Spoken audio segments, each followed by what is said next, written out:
Olá, seja muito bem-vindo ao Descomplicando o Registro de Marca. Esse programa faz parte do meu canal paulorebelo.pi aqui no YouTube e nele eu falo de como fazer o processo de registro de marca e se tornar um procurador nesse mercado que só cresce no Brasil.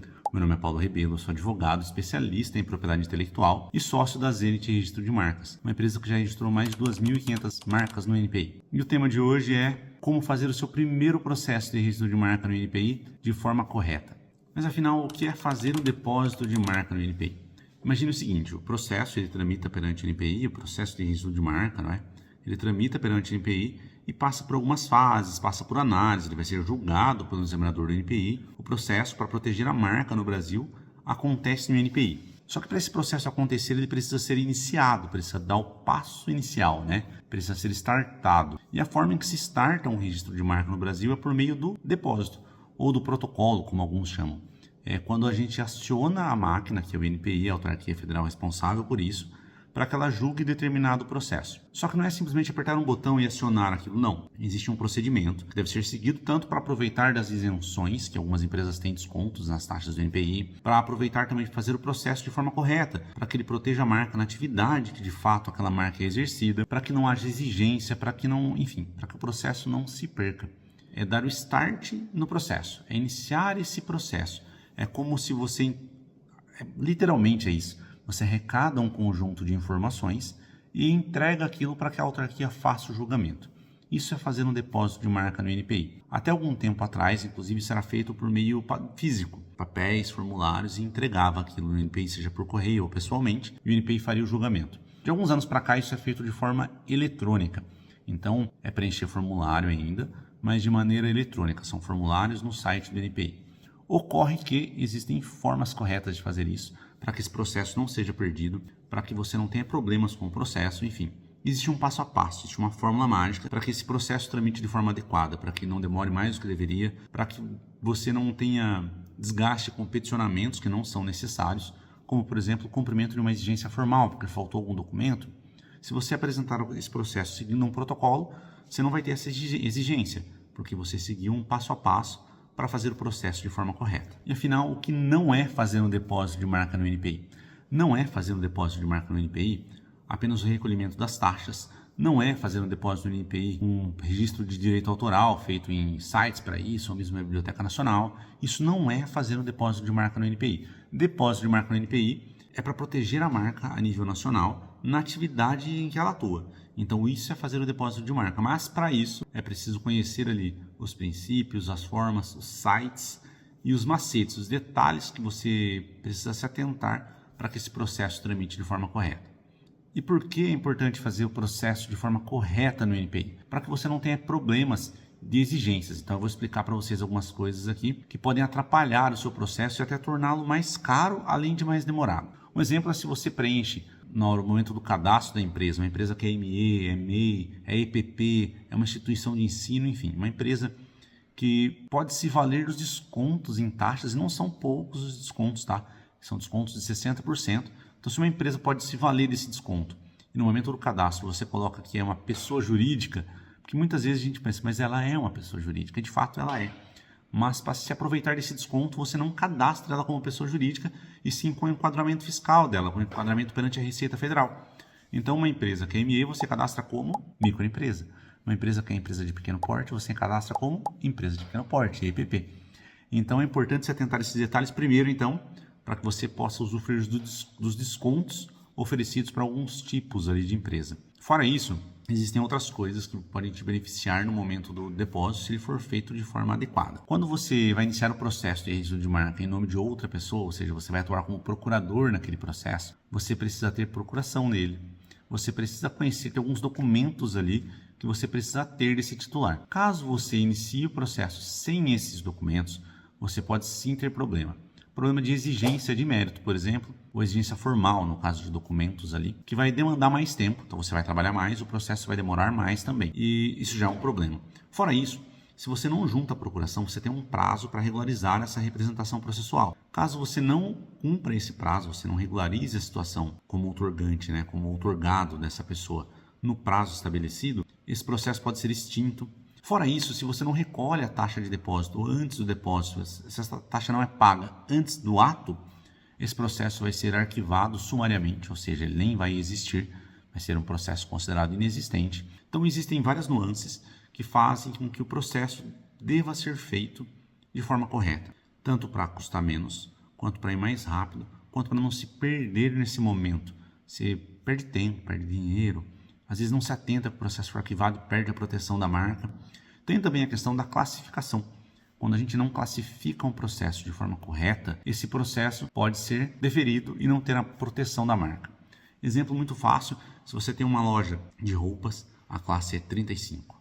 Mas se no momento do processo você faz uma confecção, você vai fazer então na 45, na 25 ou na 40, você não tem essa marca protegida. Às vezes você leva esse processo como deferido, mas não tem a proteção. Mas fica tranquilo. Como eu falei, esse é um vídeo passo a passo, estou dando algumas explicações iniciais aqui. E já eu vou pegar meu computador e compartilhar a tela com vocês.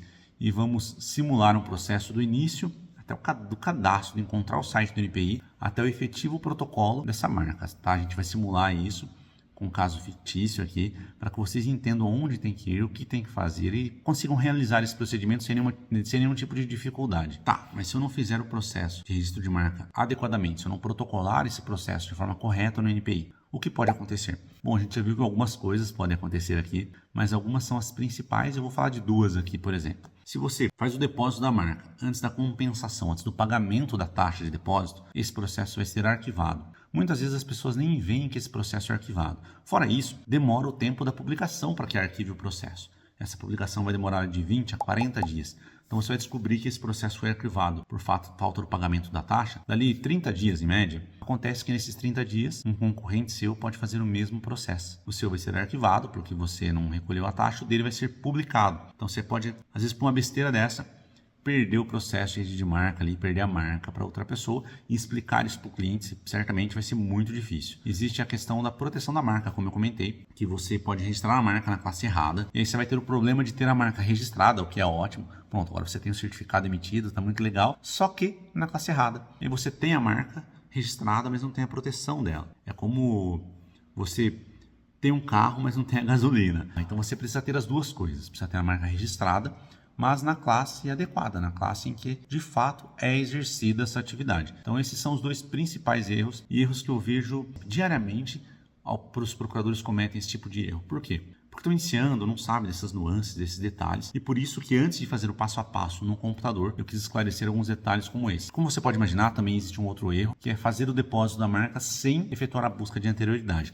Mas esse vai ter para um outro vídeo de como efetuar uma boa busca de anterioridade, que é a busca para ver se a marca está disponível, né? Aquela busca preliminar, cada um chama de um jeito ali. E onde eu vejo as pessoas mais errarem quando fazem o processo de registro de marca no NPI. Bom, e aí existem alguns cenários aqui. Se a gente estiver falando sobre titulares fazendo o próprio processo, quase sempre essas pessoas erram na classificação da marca. Eu digo quase sempre porque vejo alguns processos aqui, pessoas que procuram a gente iniciar um processo sozinhas e pedem para que a gente assuma esses processos. Boa parte das vezes esses processos são feitos de forma inadequada na classificação. É o erro que eu comentei anteriormente no vídeo aqui, da pessoa buscar roupa e ver lá a classe para roupa, mas na verdade ela tem uma loja de roupa. E o NPI trata isso de forma diferente. Então quem faz a confecção não necessariamente é o titular, não é a marca da roupa. Então muitas marcas são fabricadas por confecções que não são próprias, são terceirizadas, não é? Então quando o processo é feito pelo próprio titular, é aí que eu vejo muitas vezes eles errarem. Quando o processo é feito por um procurador, então não é o titular que está fazendo, ele contratou um especialista, né? Alguém que se apresenta pelo menos como especialista para fazer esse processo. Alguns pontos é bem comum eles errarem. Um deles é na busca da marca e não fazer uma boa busca de anterioridade, que como disse será tratado em outro vídeo. Então eles erram muito nisso. Fazem uma busca muito simples, muito pobre, às vezes da forma exata no NPI, às vezes encontram alguma coisa e tem receio de apresentar para o cliente, então falham muito na busca, que causa o indeferimento no final por colidência de marca. Então é onde eu vejo eles mais errarem. Fora isso, é muito comum também procuradores mandarem a taxa de depósito para o cliente pagar e não verificarem se essa taxa foi paga. E a gente não manda aqui na gente a taxa para os clientes, a gente prefere pagar justamente para evitar esse tipo de problema, mas uma forma é pedir um comprovante para o cliente verificar se aquele comprovante de fato é de pagamento e não de agendamento, não é? Ocorre que a gente pensa às vezes, mas aí se não pagou, se agendou, a culpa é do cliente, não é do procurador, e não é bem assim, né? Embora seja de fato uma culpa do cliente não ter feito pagamento de forma regular ali, o procurador é responsável pelo aquele processo. Fora isso, é o procurador que conhece do processo. Por isso que o cliente, o titular, contrata um procurador, porque ele contrata alguém que sabe mais do que ele do processo. É o que mais a gente precisa ficar atento no exercício da profissão ali de procurador em registro de marca. Se atentar a esses pequenos detalhes.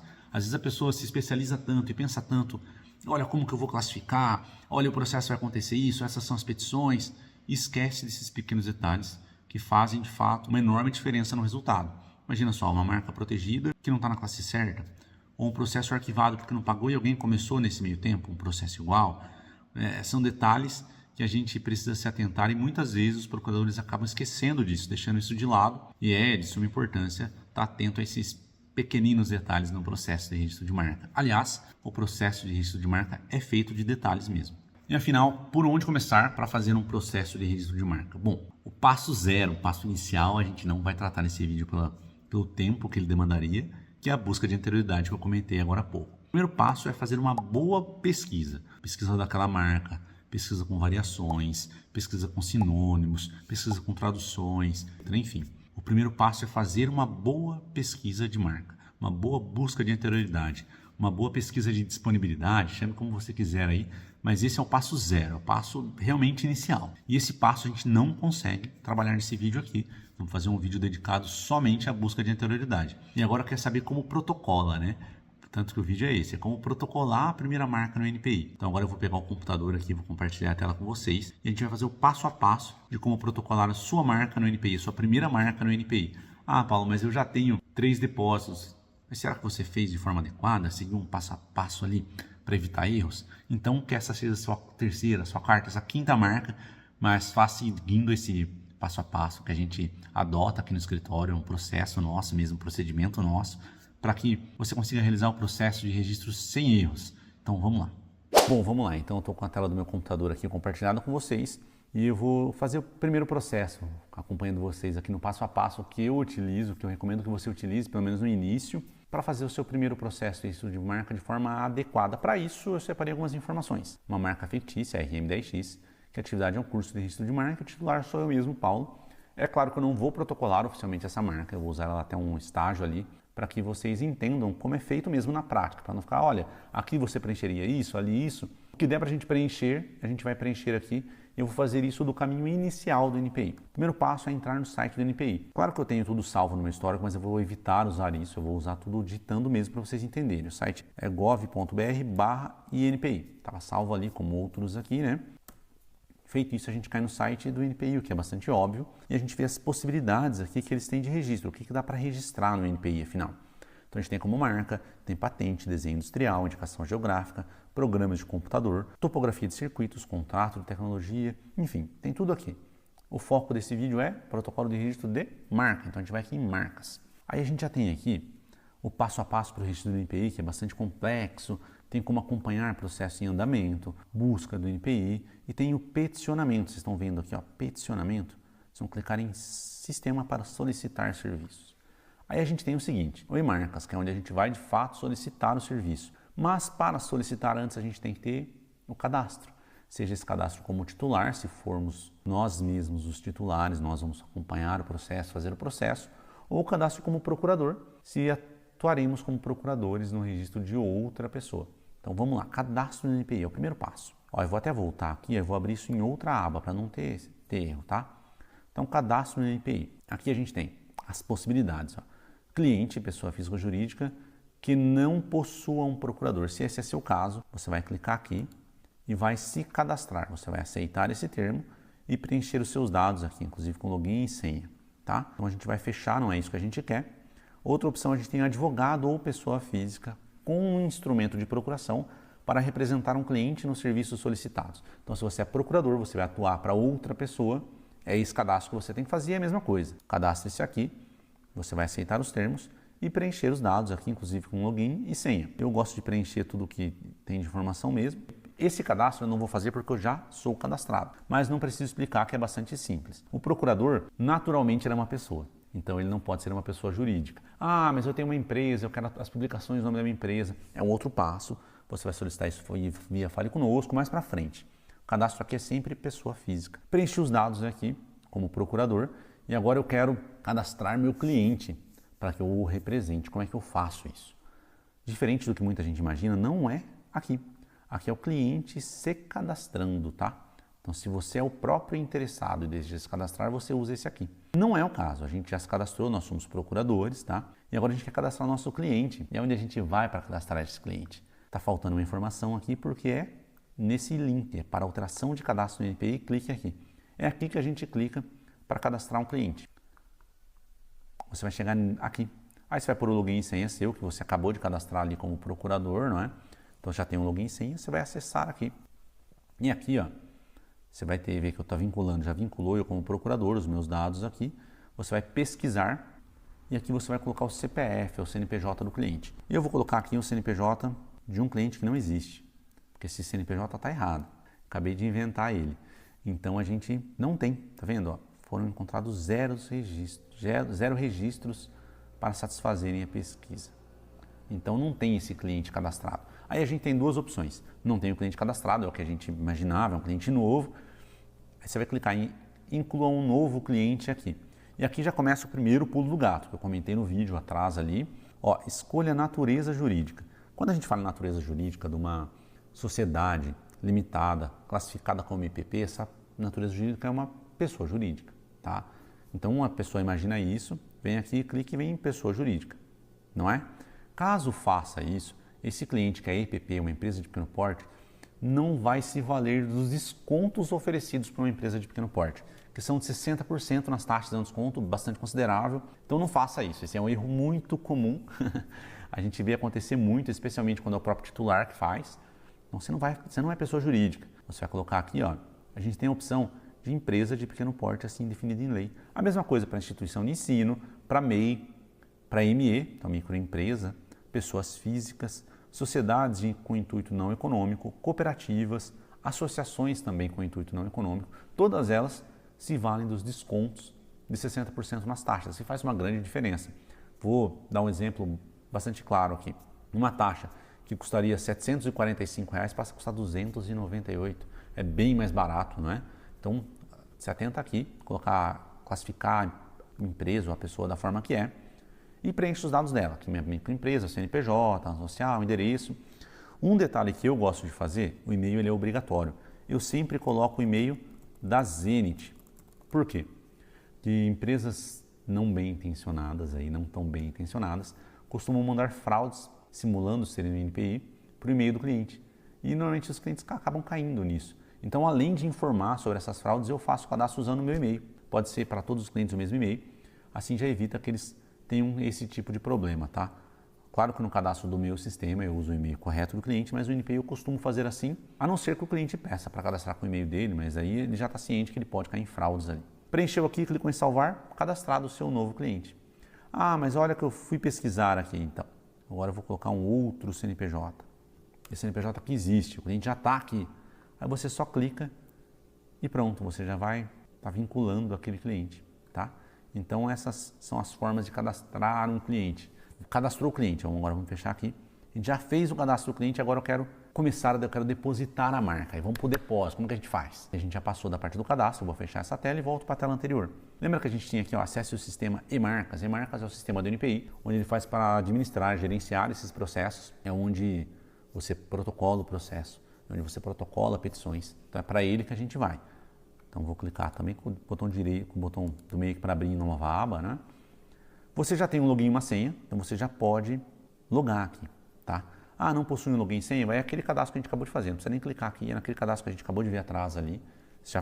Para chegar aqui, você já passou pelo cadastro, você já tem o login e senha. E aí ele vai pedir o nosso número da GRU. Mas o que é a GRU no fim das contas? A gente não falou de GRU, não é? O que é essa GRU? GRU é a Guia de Recolhimento da União, é a taxa em que se utiliza para pagar, é a guia que se utiliza para pagar as taxas do NPI. É sempre por uma guia de recolhimento da União.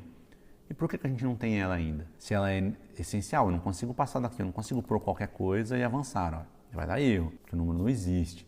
Por que a gente não fez ela ainda, então? Então a gente vai fazer isso agora. Vendo que em cima aqui tem, ó, não possui uma GRU, gere sua GRU aqui, você vai clicar nesse link e você vai vir para uma outra página que também pede um login e uma senha, mas é o mesmo login e senha, tá? É o mesmo login que a gente criou ali atrás, é o mesmo login, já está preenchido para mim aqui. Então eu vou clicar aqui em acessar. Veja, já vinculou meus dados de procurador aqui.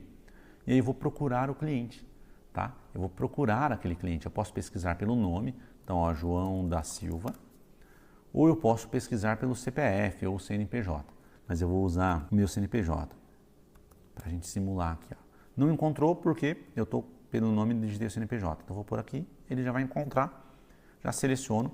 Então veja, agora eu tenho os dados do procurador, que a gente vai apagar aqui os dados mais sensíveis, e tenho meus dados como cliente, já puxou o cliente aqui. Uma dúvida, Paulo, esse processo ele tem múltiplos titulares, é um processo em cotitularidade, tem 2, 3, 5, 10 titulares. Como que eu faço? Aqui você não faz. A GRU você gera em nome de um titular só, mas naquele passo onde a gente cadastrou o cliente, você cadastra todos eles. Tá? Você cadastra um, fecha, cadastra outro, fecha, mas na hora de gerar a guia é de um deles só. Tá? Dados do serviço, que é o próximo passo. Tipo de serviço, a gente vai fazer o quê? É contrato de transferência de tecnologia, o CTT? Não. É indicação geográfica? Não. É marcas. Então a gente clica em marcas e seleciona o serviço. A gente pode pesquisar aqui, olhando um por um, como vocês estão vendo, ou digitar aqui, ó, pedido de registro de marca. Ele já filtra, agora eu tenho só 4 opções. Então, ó, eu tenho pedido de registro de marca com especificação de livre preenchimento.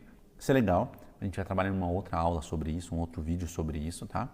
Porque ele é mais complexo de fazer, não recomendo que faça por ele, exceto em algumas exceções ou quando você já está bem habituado. O outro é um pedido de registro de marca com especificação pré-aprovada, que é o que a gente vai usar. Só para que não haja confusão, a gente tem aqui o recurso contra indeferimento e o recurso de marcas. Não é nenhum desses, é esse daqui de segundo mesmo. Então, serviço selecionado, o pedido de registro de marca, tem um total de classes. Quantas classes tem esse processo? A gente tem, o que são classes? São atividades, né? A gente já sabe que o processo é dividido em classificações de NCL, que cada classe protege uma gama de produtos ou serviços e quantas classes eu quero para esse processo. Gozado, vamos supor que esse processo, essa marca precise de 3 classes, vamos pôr o número 3 aqui. Veja que não vai dar certo, confirmar. Então o valor digitado deve estar entre 1 e 1. É porque o Brasil, embora tenha adotado o sistema de multiclasses, é para processos que vêm pelo protocolo de Madrid. Processos feitos aqui, a gente só pode em uma classe. Paulo, mas meu cliente precisa de 3 classes, então ele precisa de 3 processos. Ele vai precisar invariavelmente de 3 processos mesmo, porque só dá para fazer de um por um. Fez isso, confirmar. Então a gente tem agora o código 389, o pedido com especificação pré-aprovada e o valor de 142. Se essa empresa tivesse cadastrado como pessoa jurídica, esse valor seria de R$ 355. É uma boa diferença, não é? Então, feito isso, gerar boleto. Você vai gerar um boleto que está aqui, você vai baixar esse boleto e mandar para o seu cliente pagar, ou você vai pagar, aí é uma questão comercial de vocês aí, mas você vai ter que pagar essa taxa antes de ir para o próximo passo. Então, partindo do pressuposto que você já pagou essa taxa, tá? Então, eu vou copiar esse número, é o nosso número. Ele também tem na taxa, eu vou acabar baixando a taxa para vocês verem. Esse número, que é o nosso número, ele também consta na GRU aqui, ó, nosso número, tá? Então, eu vou usar esse nosso número aqui, numa taxa que eu nem paguei, porque é só para simular mesmo. Feito isso, ó, vamos só para garantir, copiei o nosso número, vou voltar para lá. Então, o nosso número da GRU, preencho com aquele numerinho que a gente copiou lá, da guia já paga, não esquece de pagar a guia e avança. Aí a gente vai partir para o protocolo de registro de marca. Só para deixar bastante tranquilo vocês aí, hoje é terça-feira, o dia que eu estou gravando esse vídeo, e às terças-feiras o NP costuma ser mais lento mesmo, não é habitual, não é sempre assim. Você vê que demorou um pouquinho para abrir, porque de terça-feira o NP é mais lento. E por quê? Porque sai a RPI, a Revista da Propriedade Industrial. Então, preencheu o nosso número, a gente chegou nessa tela aqui. Para onde a gente vai agora? A gente vai conferir os dados. Tá certo os dados aqui do titular e do procurador. Isso aqui a gente cadastrou, então confere de novo para ver se está certo. E a gente vai partir para os dados da marca. Então, assim, a apresentação da marca é a natureza. O que é isso, no fim das contas? A apresentação é se essa marca ela é mista, figurativa, tridimensional, marca de posição. Então, isso a gente já trabalhou em alguns vídeos aí também. E a gente pode trabalhar isso mais separadamente cada um deles depois. Não é o momento agora. Agora a gente já tem que saber qual que é a apresentação dessa marca. Considerarei que essa marca é uma marca nominativa e tenho selecione a natureza da marca. O que é a natureza da marca? Essa marca é de serviço, essa marca é de produto, essa marca é de certificação. Então a gente tem essas opções aqui. Estamos falando de uma marca de produto ou serviço. Então preenche isso, clica em sim. Aí sim ele abre outros campos para mim. Vocês vão ver que vai abrir os campos referentes a esse tipo de marca de apresentação, né? Então vamos lá, apresentação da marca nominativa, a natureza é produto ou serviço, não tem o campo para fazer o upload do logo aqui. Por quê? Porque essa marca não tem logo, é uma marca nominativa, não tem que ter isso mesmo. Então a gente vai colocar só o elemento nominativo da marca, que está aqui, ó, RM10X. colocou elemento nominativo. Esse elemento essa marca possui elemento estrangeiro, por exemplo, se tivesse horse, house, tem esses elementos, eu marcaria essa caixa e colocaria a tradução. Não é o caso também, tá? Então agora a gente vai para a especificação de produtos ou serviços, usando a classificação de NICE. Ó, exibir lista de classes, e aí eu tenho todas as possibilidades aqui. O que normalmente as pessoas que não conhecem as classificações fazem é vir aqui, ó, e colocar, ó, curso. E agora? Às vezes a pessoa entra na classe 35 e faz na 35, porque tem a palavra curso. As pessoas fazem isso. Eu sei que é um curso online, eu já sei, então eu parto também do pressuposto que vocês já sabem. Curso online é classe 41, que é classe para ensino, não é? Então, a educação, provavelmente de treinamento. Eu clico na 41 e abre as subclasses aqui para mim, né? As subclassificações. Então, eu já sei que é um curso, eu ponho curso de novo aqui. Então, vem aqui, ó. Tem algum deles aqui? Não.